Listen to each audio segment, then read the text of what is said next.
I went in the training for aircraft carrier, and I was assigned to the aircraft carrier.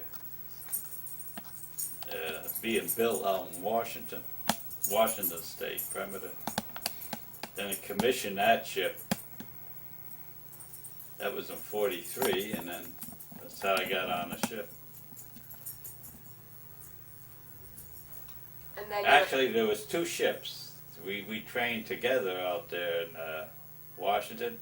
Mm-hmm. While the ship was being built, they call it the skeleton crew, the original crew on the ship. And there were two groups of us. My ship was built, the USS Tripoli was built first a week ahead and was commissioned a week ahead of the St. Lo.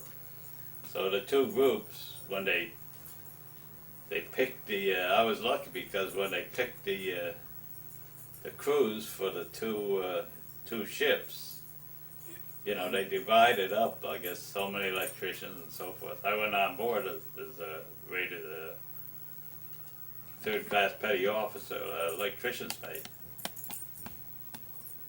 So then I was lucky because I could have gone on the St. Lo. I had a 50-50 chance to go on the St. Lo instead of the Tripoli, and the St. Lo was sunk in the Philippines. Wow. So that was the first luck. So you feel really lucky, don't you? Yeah. And you were at Pearl Harbor right before it was attacked, I hear? No, I wasn't at Pearl Harbor when the war started. That was in 1941. Pearl Harbor was attacked in December 1941. Uncle Chris said that you left, I guess, right before. Huh? I wasn't at Pearl Harbor when they attacked. I was at Pearl Harbor later when I was on the ship. Oh, later, okay. So then after you were in Washington and then you went to... Then I went on the USS Tripoli, which is an aircraft carrier. To Okinawa. No. Get way ahead, This war is 4 years. I'm only starting here. I was in the Navy nearly 4 years. So then it was commissioned, and then we trained flight crews, and then we went down to San Diego. And we caught on fire. There was gasoline on the water. And it was ignited, and the ship caught on fire and was damaged. And one radio man was killed. But because it was damaged, and they sent us over to the East Coast. Did you know him well? Huh? Did you know the radio person that was killed? Yeah, the radio man was killed when we had the fire on the ship. Yeah, but did you know him, like, personally? Were you acquainted? Well, I don't know his name. I friends? knew him. Yeah, I knew him. Yeah. I almost stepped on him. We were fighting the fire, and he was under a gangplank. I went up. The radio shack was under the first deck off the flight deck. Mm-hmm. And he panicked, I guess, and he ran underneath the ladder, and then he got trapped under there, and he burned to death. This is a long story. You know all of this? It's fine, just... Where else did Well, you then go? we went over to the Atlantic, through the Panama Canal to the East Coast, and we joined the Atlantic Fleet after we were repaired. And this is the same ship? Huh? This is the same ship? Yeah, this is the Tripoli. Tripoli. And then I spent, let's see, 43 until July of 44, almost a year on the trip, about 10 months on the Tripoli. And we were on U-boat patrol. At that time, the Germans had a lot of U-boats, which are small submarines. Mm-hmm. And they attacked all your transport ships and everything. Mm-hmm. So we would go out in a squadron with, for a month at a time, searching for submarines, and then when we find them, Like spies? Well, U-boats are submarines. Germans, right? Yeah, German U-boat. German U-boats. That's you'd be Were, looking for. they were in the Atlantic, and they were attacked in, like, we were supplying England, Mhm. and we were supplying Russia Mhm. and half of Europe. So they would go over in big convoy ships, and then we would pick them up in the mid-Atlantic and escort them in and protect them, from any air attacks and so forth. But Did you ever get attacked? no, not from the air, a submarine. But you've been attacked. What they do, we chase down the submarines, and then the aircraft and the destroyers would go after them, drop depth charges and so forth. Mhm. You're in a squadron with 4 destroyer escorts, 1 destroyer, and a carrier. That's a squadron. Mhm. And our job was to hunt down U-boats. 1 month we'd be in the mid-Atlantic, off of Europe. The next month we'd be in the North Atlantic, then we'd be in the South Atlantic. Mhm. And we could stay out for a month, and then we'd have to go refuel. After 2 weeks, we used to refuel the other ships in the squadron, so we had fuel for our ship, the destroyers, and the aircraft. So how long were you usually out at sea? 2 weeks, you said? Huh?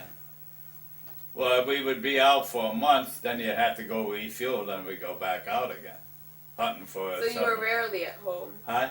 You were rarely on land. No, I wasn't on land all the time I was on the ship, no. We would just go in and refuel for a day or so somewhere. In the North Atlantic, we refueled in Argentia, Newfoundland. In the Mid-Atlantic, we refuel in Norfolk. In the South Atlantic, we used to refuel in Recife, South America, Brazil. Mhm. And in between, we chased down U-boat convoys, and then they used to have what they call milk cows, ships out there that were refueling the Nazis at night. Mhm. Like they were supposed to be neutral, but they were really helping the Germans. Nazis. They were from Argentina and Portugal, and then if you found one of those ships that was out there refuel, you'd ruin their rendezvous. You'd chase them back into the port. Mhm. That was just enough left so you'd ruin the rendezvous. I think we got credit for 4 or 5 submarines. So you were in battle a lot. Well, yeah, chasing submarines, yeah. And then in a convoy, if there was the convoy was under attack. But then I put in for a transfer because I was stuck in the rate. I couldn't get to the next rate. You take a test to get to the next rate, and I take the test and pass it. But the ship is complemented, only so many first, so many second, so many third, and so forth. Gee. And when you're at sea all the time, nobody gets transferred. So when we came in, I kept putting in for a transfer because I wanted to go to, gets kind of complicated. I wanted to go to gyro compass school because when you get in gyro compass school, you get in what they call interior communications, which was better than being down the engine room. Yeah. So then I got transferred to gyro compass school for 3 months in Brooklyn Navy Yard in Brooklyn. After that, I got assigned to an APA that was being built down in Pascagoula, Mississippi. What's an APA? It's an attack transport. Did you tell her You what carry- the gyro compass was? What it does? Gyro compass is what your Yeah. ship steers by. Yeah, that's what I said. It's important. And it also, they use that for the fire control. Uh-huh. So when you're a certified gyro compass man, you're automatically in the interior communication. No, I got nothing. I don't know if you have to go into all this detail. They won't know what you're talking about. No, Tell them what your theme Huh? is. Yeah, go ahead. my theme is basically how war affects people. I just want to know where you went and how you felt about it and Oh, what your views about the war Your were. experiences Like, with people. experiences about it. yeah. So, So I went on the second ship, and I was certified gyro compass. And then the second ship was built in Pascagoula, Mississippi. mhm. Yeah, attack transport. Yep. And what they do is the attack transport carries troops and it carries the LSTs. You see the landing boats that land like in Normandy when they show it, and they'll say PA on the side of it. Those are the landing craft that we had on the ship that we lower in the troops and they carry them to shore. Oh. So it's called an attack transport. It's armed and everything. Spock. So then from there went out to Pacific, and I was in the Pacific for about a year and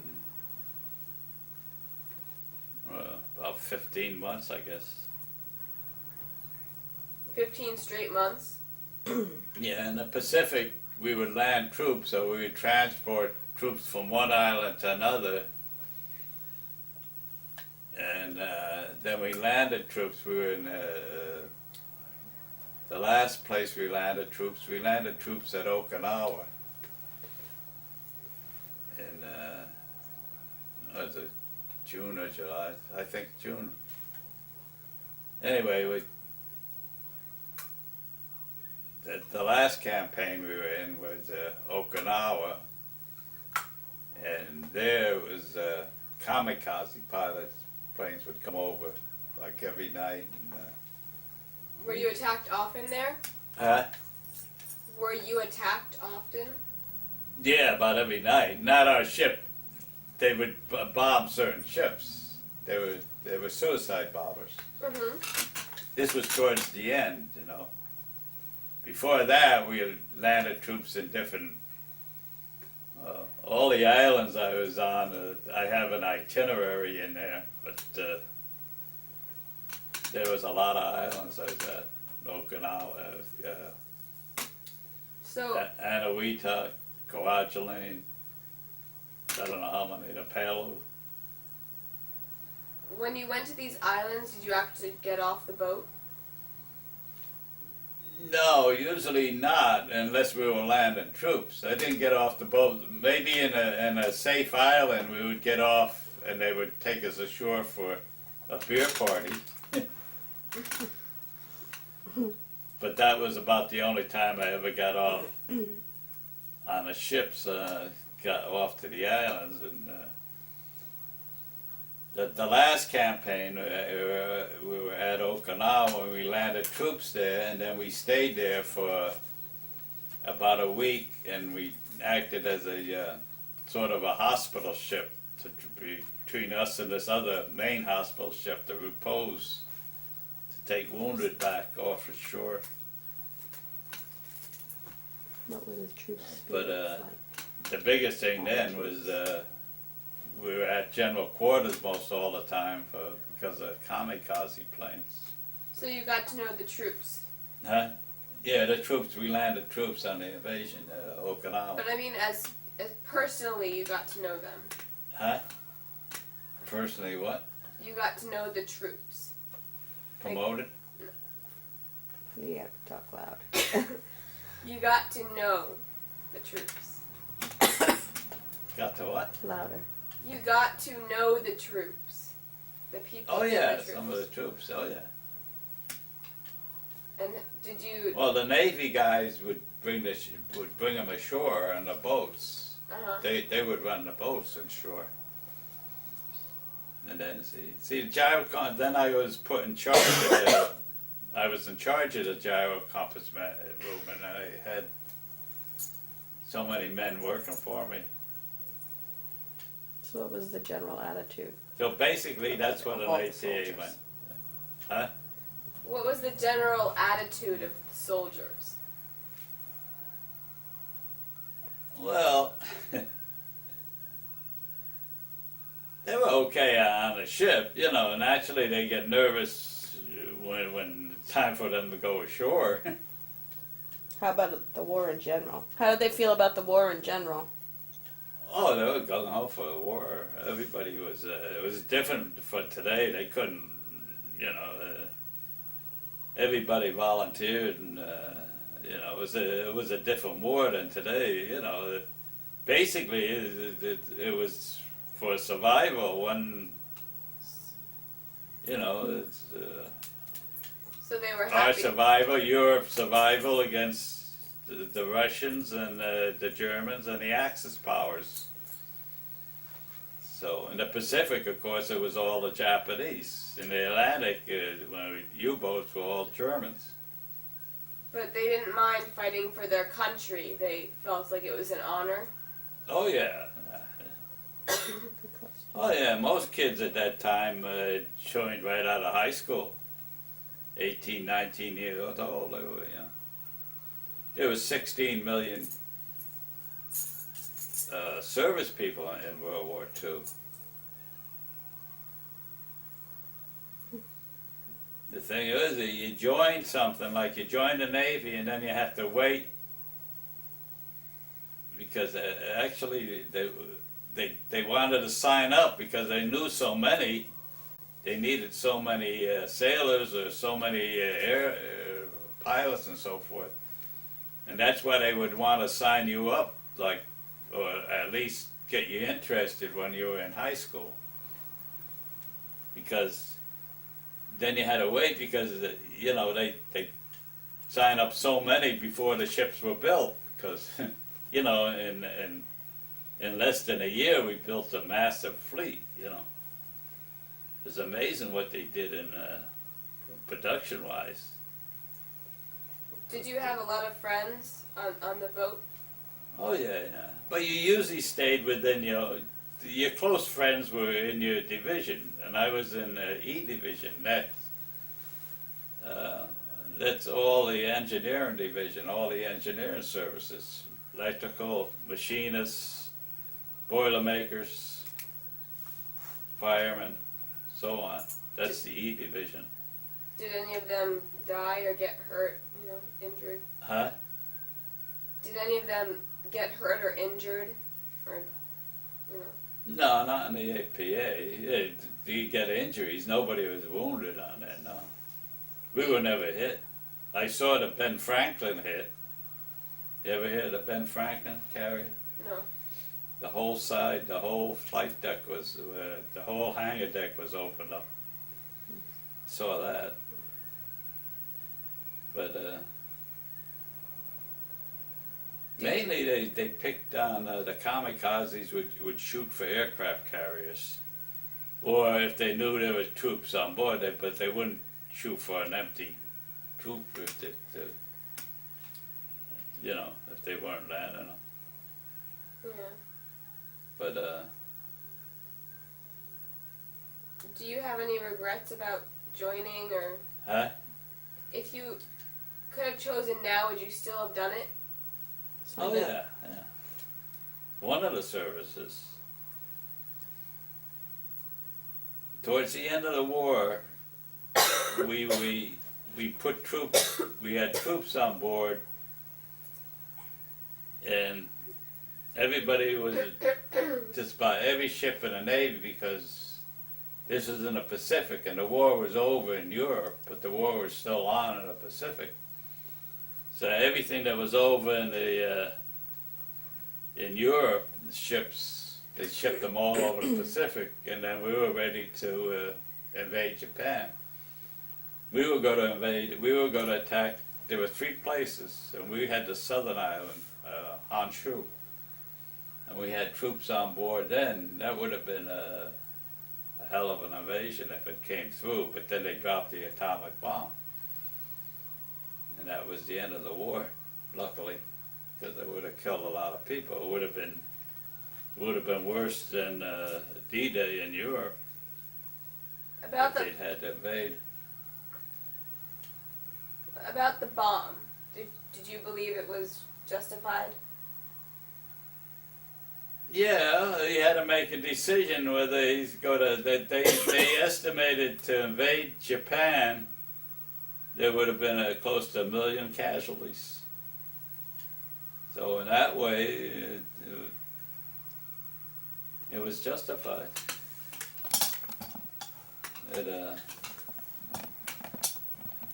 Just before the war, the end of July, July 31st in 45. And one day, you ever hear the sinking of the Indianapolis, the cruiser? No.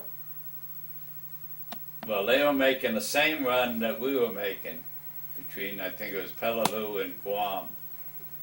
The same day, at about noontime, we were attacked like with a submarine. Mhm. Okay, only we were traveling alone. We had troops on board,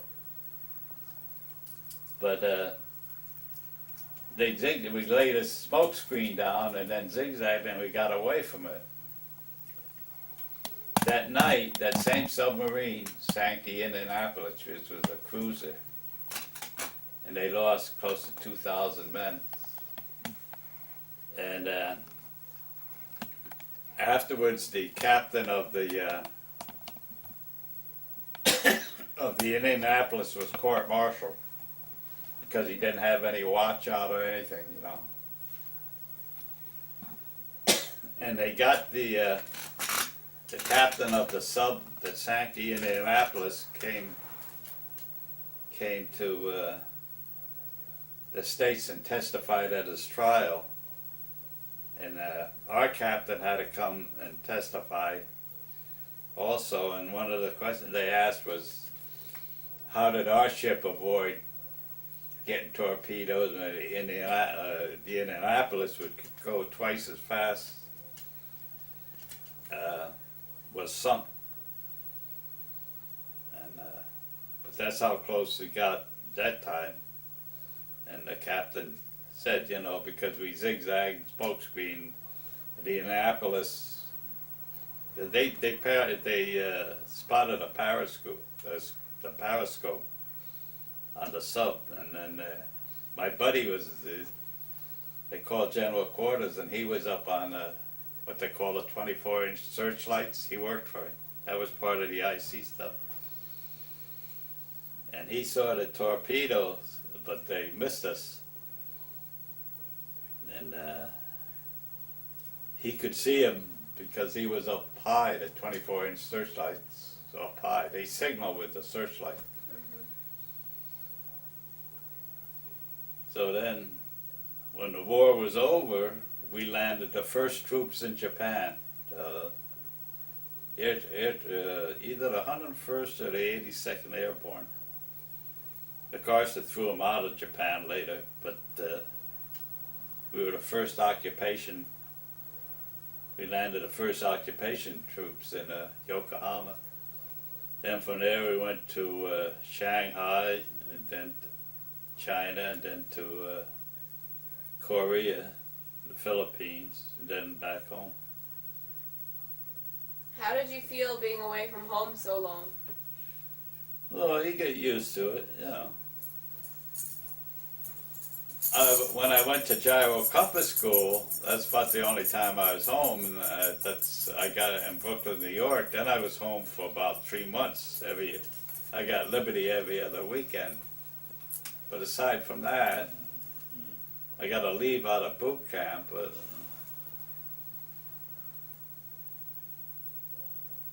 naturally, you'd like to be home. But Was it very different when you got back? well. I mean, after all the years, like things had changed. No, a lot of my friends were killed, including Johnny Casey, my best buddy up there. I got his last letter he wrote to me. He was at Tarara in the Marines, and he wrote and he said, hey, I didn't know you were going to join us. He said we could have gone together. That's what I said. But then he went to Saipan, and we were at Saipan. You're always close to it, but you never know till afterwards you were at the same places. And he was killed on Saipan.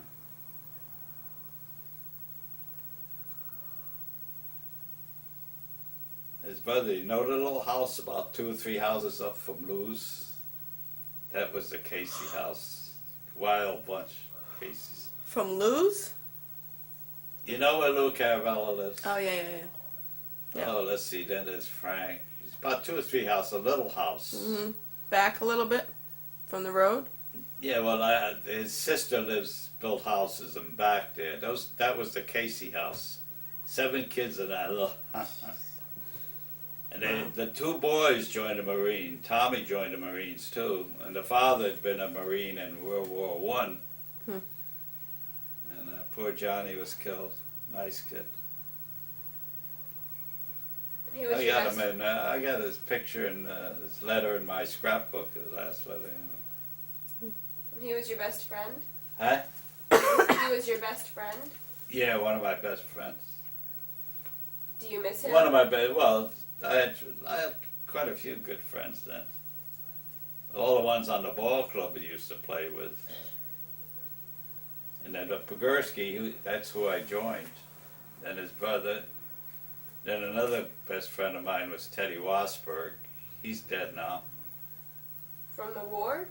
No, he didn't die in the war. He was in the Navy. He was at the same place we were, but you never knew till after the war. He was on a USS Massachusetts, and he was at Honshu too, off Honshu. They had the biggest fleet you could imagine. The fleet anchors, the furthest fleet anchors at the end of the war was Ulithi. And as far as your eye could see, they were Navy ships. And all the transports and everything, and they were aircraft carriers. And there were going to be 3 places they attacked. And our squadron, we were going to be at Honshu, which is the southern island of Japan. Okinawa is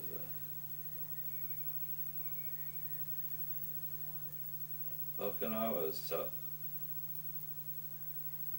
Wait. I think Chris was at Okinawa after the war.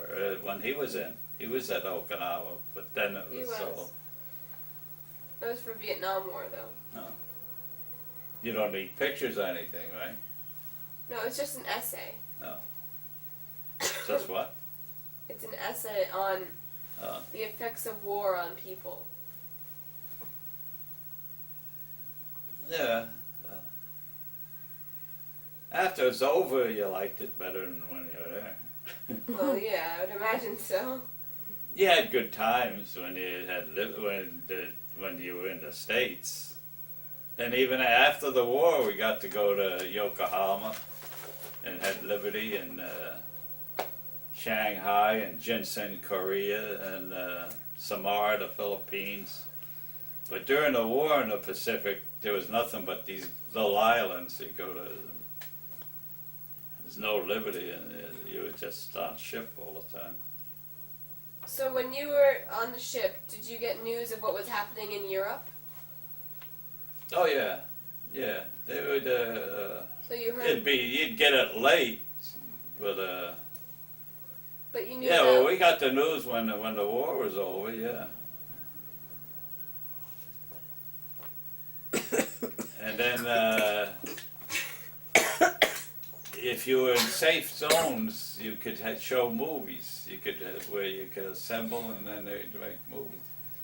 And you would swap movies with other ships. When you were at an anchorage, you would bring the movies you had over to the other ship and see what movies they had, and so forth.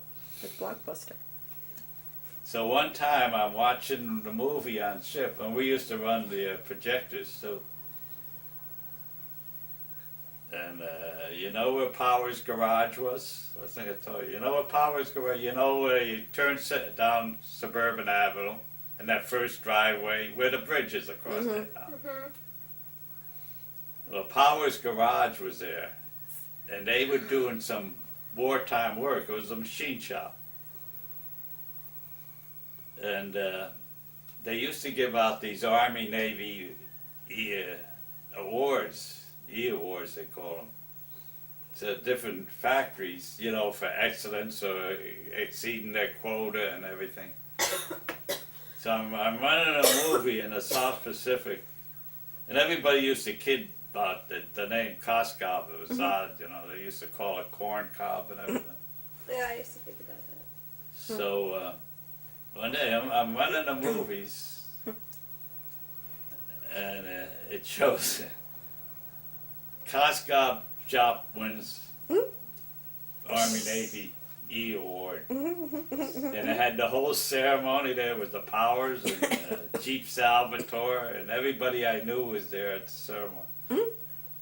Wait, but what happened on the ship? You said That was It showed up on the movie on this That ship was in a the South shock Pacific. All of a sudden, they all saw Coscob, and they used to make fun of him about I Coscob. said that was a big surprise because So that far from home, to all of a then sudden. everybody was saying, "Hey, it's Costco."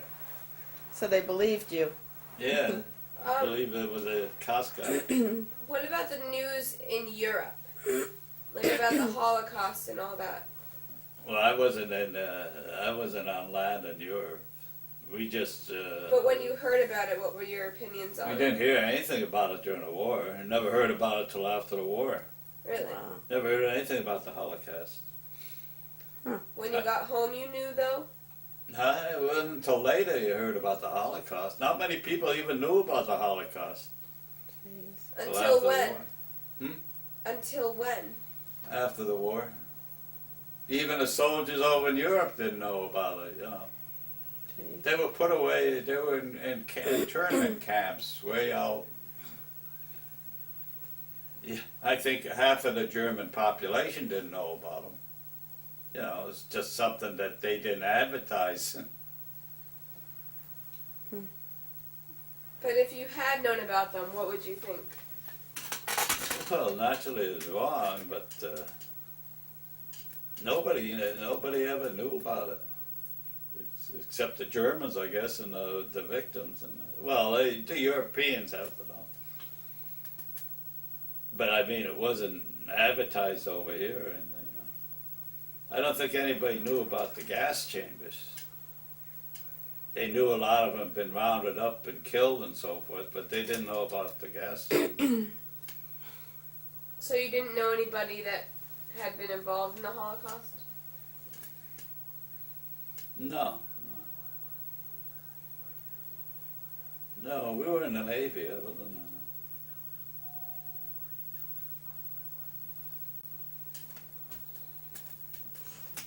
But I never remember hearing it. I saw Franklin Delano Roosevelt in person on my 21st birthday. Really? You know Franklin Delano Roosevelt? He was the president. FDR, the president during the war. I saw him in Brooklyn Navy Yard the day he graduated from there. They held us back to stand like an honor guard. Mm-hmm. And he came through in an open tour in Sedan. It was pouring rain. And that's what they say he got his final cold and pneumonia. He died from it. He was coming through, he was making a campaign speech in Brooklyn that night. Pouring rain. Open Sedan. Hello?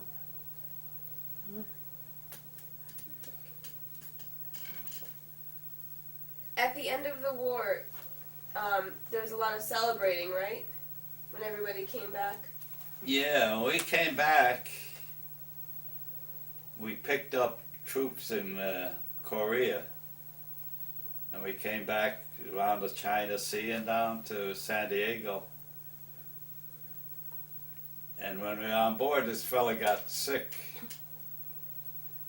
And he had they found out he had smallpox. Oh no. So they had to vaccinate the whole crew. And they quarantined us. We were all anxious, and all the soldiers, everybody was anxious to get home, the soldiers we had on. And they quarantined us off of, not San Diego, Portland, Oregon. And they quarantined us for a week, and it was over Christmas. And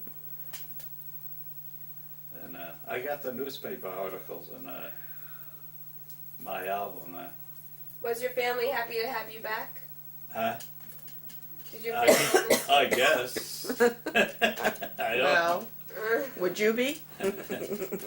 Yeah, I guess I would have to do that.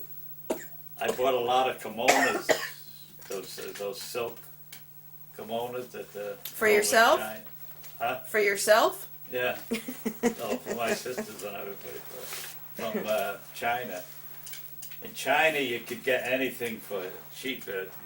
At that time, they had the rickshaw runners, and they run you around on a rickshaw. They take you all over Shanghai for a pack of cigarettes. So you met people who in China and Japan and Philippines. Yeah, I met well, Japan was shut down. We were the first. We landed the first troops, and the Japanese had shut down Yokohama. All the stores and everything had gone down in like cellars. Why? And well, because we bombed them. Oh, So I hitched a ride into Tokyo from Yokohama, and everything on both sides of the road were bombed, but they didn't touch the main docks and so forth because they figured we would need those to land troops. But Tokyo, nothing was open. Because they didn't know what kind of treatment they were going to get from us, and everything was boarded up. Nothing was really open. So, but in Shanghai, it was open. There was a lot of White Russians that the Japanese had interned for all during the war, and they'd just been released. I met some Austrian Jews there that they never mentioned it. They probably didn't know about the Holocaust either. They were in the Holocaust. You know, if our government knew it, they didn't. There was rumors, I guess, but the average soldier or serviceman didn't know anything about it till they found the camps afterwards. How do you feel about the Vietnam War? And Iraq. Since World War II is totally different from the later wars. Huh? Since Vietnam and Iraq and those wars were all later and different, totally different from your war, how do you feel about them? When you heard about Vietnam, did you believe we should be there? What was No, your I don't opinion? think we should have been in Vietnam. Vietnam was trumped up too. It was Lyndon Johnson the Bay of Tompkins and said our ships were attacked, and later on they found out they never were attacked. Now Vietnam, well,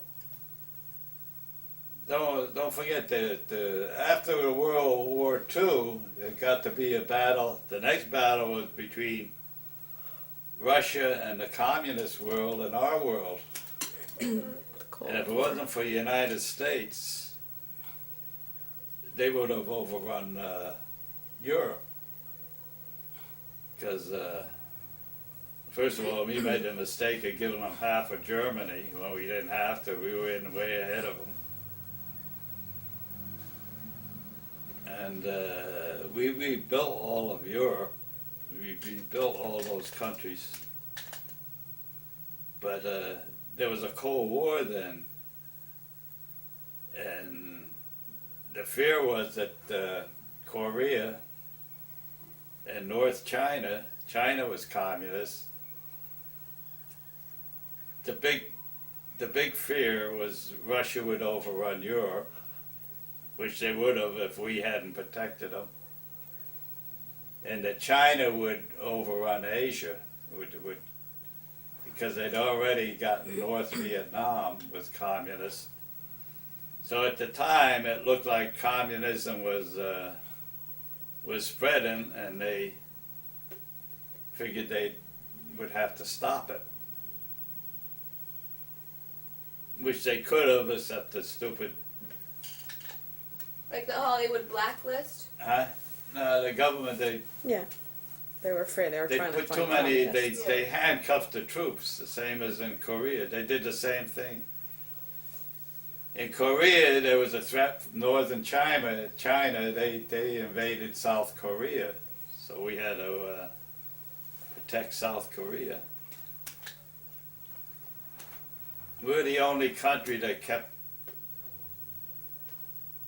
first of all the Nazis and Germany and the Axis powers from taking over all of Europe, which would have meant our demise too. And then afterwards it was communists. So we won that battle too. And now it's the Mideast. If you're a superpower, you're expected to.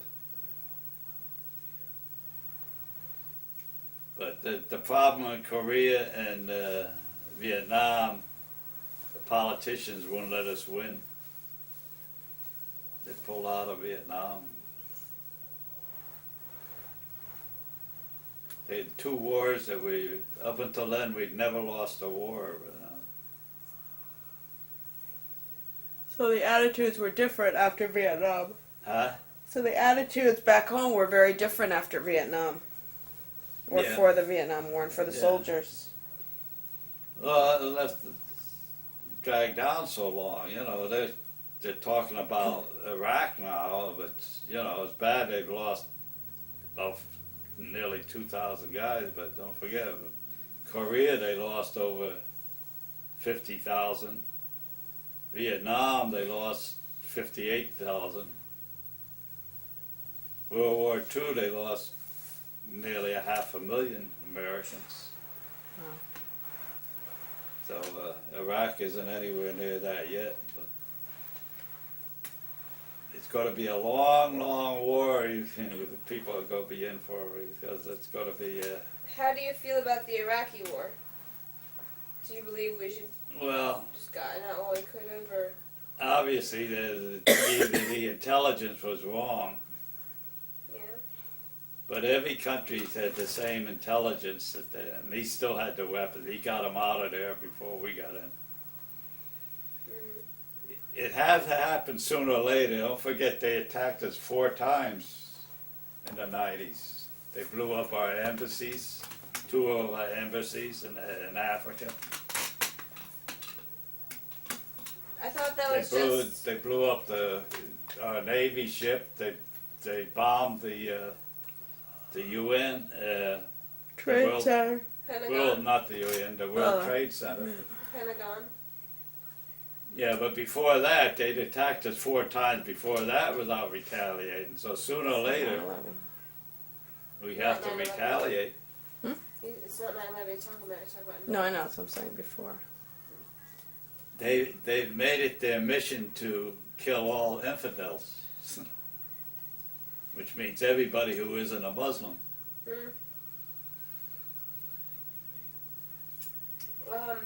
There's 2 things this country will always go to war for, and one is oil.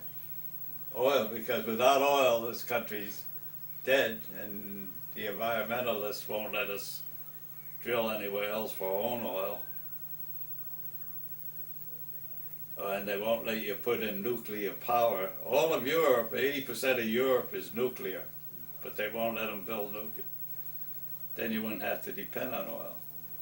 So right now, if there's a threat of a nuclear attack, or countries that can't be trusted get nuclear weapons, that and oil, this country, no matter who the president is, they'll always go to war to. And right now, all the oil that we use is from the Mideast, most of it. So you either got to get another source of power, nuclear, cut out your cars,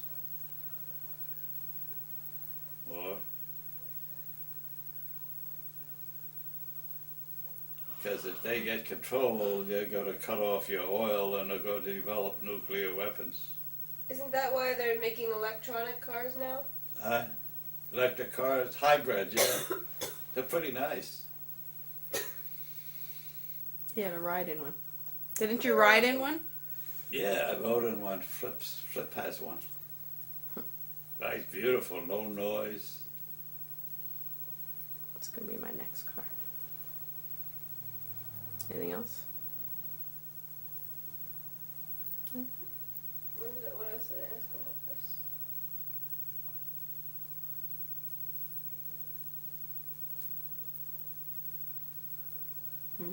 I have my itinerary, but you don't need that, right? No, that's okay. Well, it's hard for you to understand. It's more about your experiences and your attitudes Oh. and Yes, what it's how not it about affected what you did people exactly. Just Oh, yeah, I well. don't know how you felt. and how it affected people. I liked the Navy. I could have stayed in. I had 90 days to assign.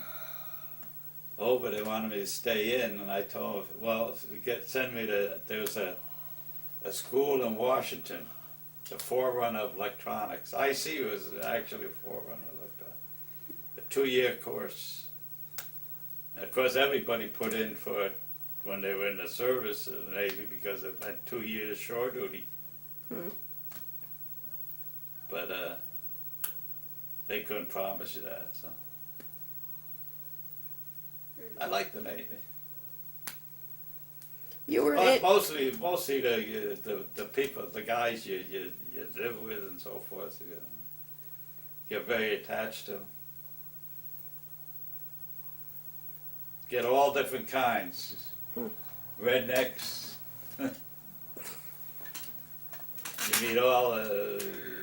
Before that, I'd never been really out of Connecticut much. But you get a different view of the world and the different backgrounds, how they grew up, and you're friendly with guys from Texas and the South and the California guys. And So overall, it was a good experience for you. oh, it was a good experience, yeah. I think the draft would be a good experience for most anybody guy. Well, not in a war like this. No, but they had the draft in peacetime too. They may have it again too if they're getting too many wars and you don't have enough people, but they'd have a different time. There's a lot of people that want to go in the service, but most, especially the younger kids, they were stupid, young and stupid, so if you were young today, would you enlist again? yeah, if it was something like World War II, yeah. No, for today's wars, No, I Vietnam wouldn't enlist or now, Gulf no. War and all that. Well, I might enlist in the service, not because I wanted to. Well, it depends on what kind of a job you got. Or if you wanted to go to college, most of these kids that enlisted were figured they were going to get a free ride to college.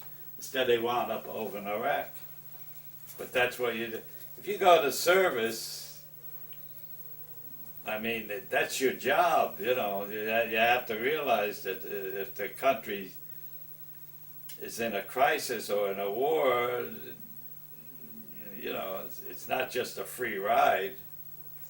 Do you think if it's harder? Everybody claims, well, I didn't join the army to go to Iraq. Well, that's your base duty, is to protect the country or do what your country wants you to do. Do you think it's harder to fight if you don't necessarily believe in what you're doing there? No. You don't think it helps changes morale and the troops' feelings about it being over there? Not when you get with a group of guys, and you always got guys that bitch and everything, but But I mean, if you don't know what you're fighting for, you mean no. But you have to like in realize Vietnam, many people were skeptical. the idea of the service is to fight the wars. So if you join, or these guys that join the academy and so forth, they know that ultimately that's their basic job. But if you're drafted, Well, if you're drafted, it's different. You have to go whether you want to or not. Right now, it's all volunteer, but there may be a draft.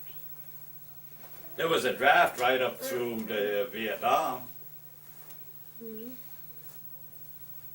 Wasn't Bobby scheduled or close somewhere on the list? Was it Tommy. Tommy? Like his next number or something was called? No. Excuse me, I have to go to the bathroom a minute. Great. We'll pause. Oh, you still recording? Actually, he got the second from the highest number. In other words, he would have been one of the very last use the ones remote. called. Huh? He's Use talking. The remote. Actually, he would have been one of the very last ones called. Yeah, and then what happened? The war ended? Yeah, they never got up that high in the draft. Ah. Are you okay? Yeah, I just gotta go to the bathroom. Yep. More than an earful? Somewhat. Oh, you can pick and choose. So. Yeah. At least you got something to pick from. Yeah. World War II, we were attacked in Japan, and after we were attacked by Japan, of course that declared war on us, and Germany declared war on us. We didn't declare war on them. So it wasn't our decision. Declared war on us, so It's defense. it was a matter of survival. You had to. If Japan and Germany, the Axis had won, you would have been pinched in. The Japanese would have occupied on the west coast, and the Germans would have occupied this country from Europe. So it was a different Difference. situation. We would never, until the World Trade Center, we were never in any danger of being attacked. And when the Vietnam and Korea War, the mainland. This is the first time since Pearl Harbor when they attacked the United States directly. So at some time, somewhere, we had to respond. Whether this was the right time and the right place, that's the big argument. But it's going to happen sooner or later, somewhere. Because otherwise they'd just keep attacking us. Which they still might do. See, if they get nuclear weapons and get the arms, the armament, and they get the arms and they get the Legs. the missile that can throw those nuclear weapons that far, then you're in a lot of danger over here.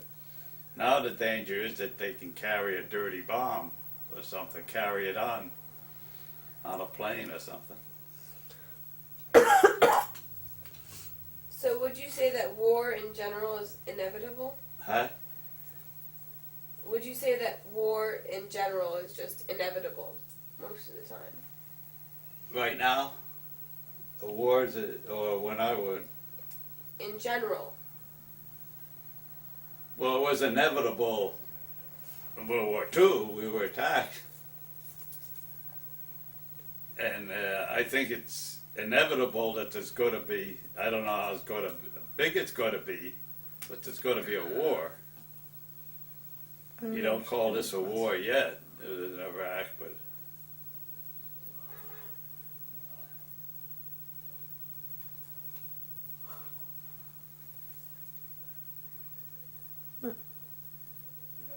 No more questions? they have to.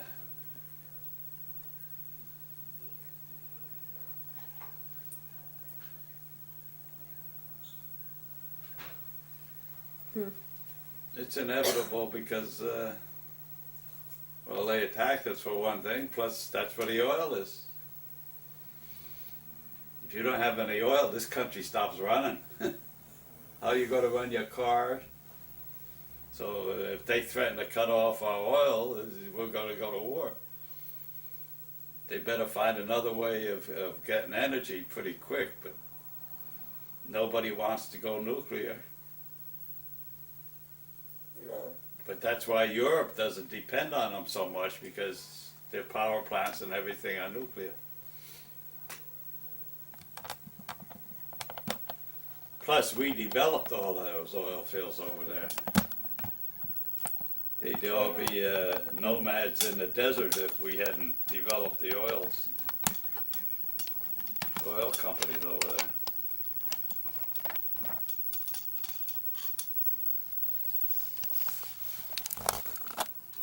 What are you doing?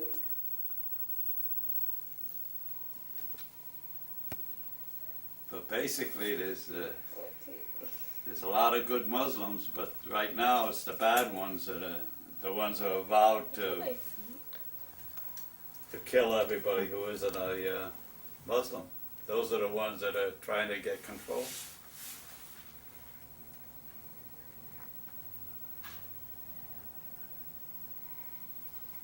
I don't think I have any more questions. Huh? I don't think I have any more questions. I think I No. got everything that I need. But you're right. Yeah, it was a different war at that time. The country was all 100% behind everybody, the soldiers and everything. In Vietnam, they turned on the soldiers when they came home, the military. How'd you get it? Mm-hmm. Mm-hmm.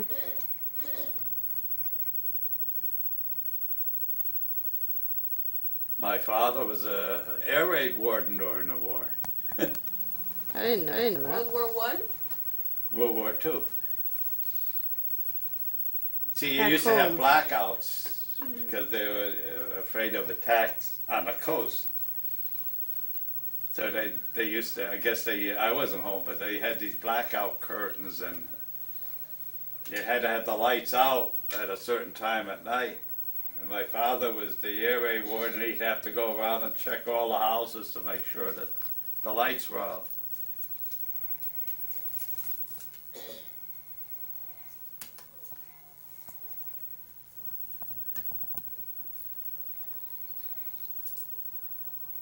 See, the Navy, if the Germans had been able to control the seas and Japan had been able to control the Pacific, why, they could do what they want. That's why the Navy was so important.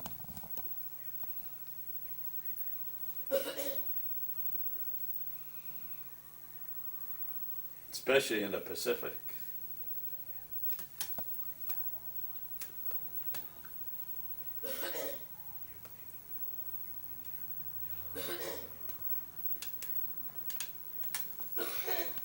And Mother is taping random outfits.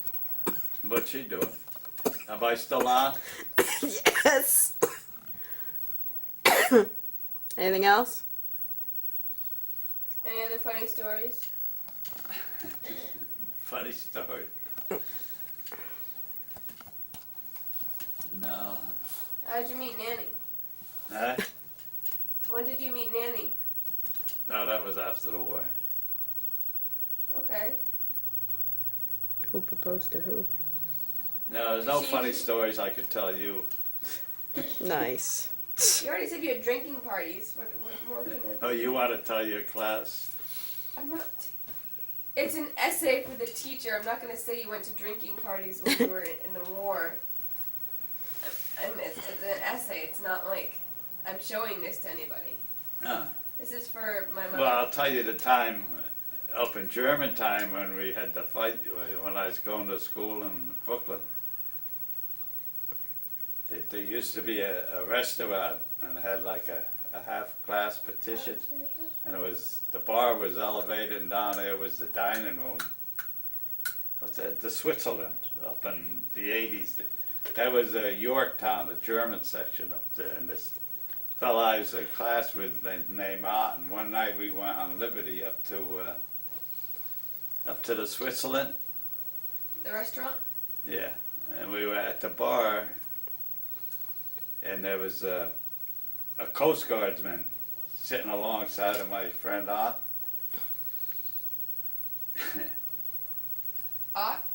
Yeah, his name was Ott. I forgot his first name, Shamat. So he's smoking a cigarette, and he turned around and blew the smoke in the. Did I tell you this? Nope. We're laughing at the name. Shamat Ott? TT, Ott. His name was Shamat Ott? Ott. What was his first name? I forgot his name, first name. Jim, I think. Oh, Jim. You said it was Ott was his Shamat. last name. Shamat. A German name. That's why he always liked to go up there, because that was the German section. So anyway, we go up there this night, and Ott's smoking a cigarette, and the Coast Guard man, of course, we didn't think much of the Coast Guards, and we call them, Nice. We'll let Doreen know. we call them breakwater, no, we don't tell her. We call them breakwater sailors, you know. So, Ott takes his cigarette, and he turns around to the guy, and he blows smoke right in the guy's face. Nice. So the guy said, "If you do that to me once more," he says, "I'm going to deck you." Uh-oh. Does that Wacky mean- Ott, Hit you? he blows into the guy's face, and the guy holds up. Before you know, we're all in a fight, and we went over the glass partition, poked the glass partition, and we landed on the table. And actually, it was a table where another guy that was in the class, he was there with his wife. Nice. So when the fight broke up, and I was just sitting there, but naturally everybody got in a fight, and everybody went over the petition. What? So Ott and me and everybody who was near. So there used to be some good brawls in the service, you know. Especially the English, the Limey sailors and the U.S. sailors hate each other. But so anyway, the next day, evidently the owner of the place came up to the school, where the Brooklyn Navy Yard, Mm-hmm. and he went to see the head of the class, and he said because he wanted the Navy to pay for damages, you know. So the head of the place, he gets the Navy lawyer. Every Navy place has a lawyer to get the sailors out of trouble. So he went to see the head of the school, and says, the guy says, "Well, you know, do you know who they are?" He says, "I know them." He says, "They've been on the right place, but I can tell because they were pretty well banged up." He said, "Just bring me to you, and I'll show it." So in the meantime, the guy said, "Well, you know, stall them," and he got hold of the lawyer, and he told the lawyer. So the lawyer comes in the classroom, and right away he could spot Ott and me, because Ott has a black eye and he had scratches on it. So he said, you, and I forgot if there was anybody else there, but he says, "Go back to your rooms and stay there. Don't come out until you're told." So then the lawyer goes back after and then the administrator tells the administrator, "Okay, everything's all set," and the guy tells the owner of the restaurant, "Well, the red guy said that they were bait out. I'll be able to spot them." Goes in, he went through all the classes. He says, "I know they came from this place. They used to tell me about it." So anyway, that's what got us off the hook, the lawyer. Pulled them out so the guy couldn't identify. That wasn't a funny story, but it was funny at the time. That was funny. Because we escaped maybe a court martial one day. I want to know how you met Nanny. Sailors could get in a lot of trouble. I didn't hear you. Poppy? Huh? I want to know how you met Nanny. Oh, that's Nanny. There was a dance hall, Chez Maurice. This is, and you just want to know about the Navy. After that, I got to watch the football game. See, Poppy? we'll do it another time. Up at Chez Maurice Dance Hall in Montreal. I was up there with Excellent. 3 other guys. It's the halftime show. We'll let you go after. No, it is not. It is. It just said halftime show. It's I don't Shimmerie's ask any Dance questions Land. except the Navy. Not Shimmerie's Dance Show. Shimmerie's Dance Land. Yeah, that's what I said. He asked me to dance. I should have known then, knowing how he dances She now. was That watching me. She was that should have warned fascinated. me. But Says, would you dance with me now? Kelly, are you listening? no, you asked me. You asked her. Do you want to see my Navy album or? Puppy. And Well, I'm only answering questions about the Navy, and she had nothing to do with the Navy. thank God. So there. They love each other. That's nice. All right. Is I'm that the missing end? The whole first. I Okay. don't know So who's what? You've scored. seen the game before. Sorry, Yeah, we're but almost I out gotta of tape. see how many points I'm getting here, if I'm getting any. I got 6 points in that first game. Wait, I don't understand. What is the point? Oh, he's had on a contest with Uncle Tommy down in Baltimore. Did John go into it or not? Huh? I What's guess the not. who would you bet is gonna win? They have to pick. It's complicated. So many points if the guys you pick score touchdowns or pass with the. Yeah, they have to pick players, Kelly. It's very complicated. So my team got beat. I picked 2 guys from the team Seattle, and they got beat. But the one guy scored a touchdown. I got 6 points here. Wow. Okay. I don't know who scored in this game because I've been doing Say my goodbye. interview. So you'll find out later. Bye bye. Read it in the paper. This is Say goodbye. bye. Goodbye. Bye. Bye bye. Aloha. Oh, where's your phone? Say goodbye there, Conrad. Conrad, look. Speak. Speak. Not you, the dog. Conrad, speak. Hey, psst, look. Speak. Speak. Oh. He's like, what's going on? I hope you understand now. Alright. Mhm. Mhm. Mhm. His tail. Look. Look. Speak. Ruff. Yay. Speak. Speak. Speak. Speak. Speak. Tail's going. Yay. Good boy. Good boy. Hello. Oh. Hmm. Okie dokie. Okie dokie. Think you got enough? Oh, oh. He's like, hello, Nanny. They're all weird. He always does. He's always in there when I'm And sitting. there's Spock. Right at your legs. He's a Spock. Spock. He's long and prosperous. Spock. Don't lick my hand. Now, will you be able to decipher all of that? I figured we'd just let him ramble. Did you have She to can throw get the what ball? I like the way Hello. they're playing on the road. Hello. Oh, oh. What's going to happen in the second half? Oh, yeah, see, you're having you're eating the Yeah. candy cane there, so now we can taste it. Got makeup on? No, she's eating She's the eating. candy cane. Why do you eat makeup? Oh, she's eating. He's eating the candy cane so he can taste that. Players and the coaches know Okay, this. Mom, So these guys are, trust me, Mm-hmm. they're happy in the locker room. They just want to keep the game close because that's an advantage for the Jets. All right. Asking a lot of the Jets.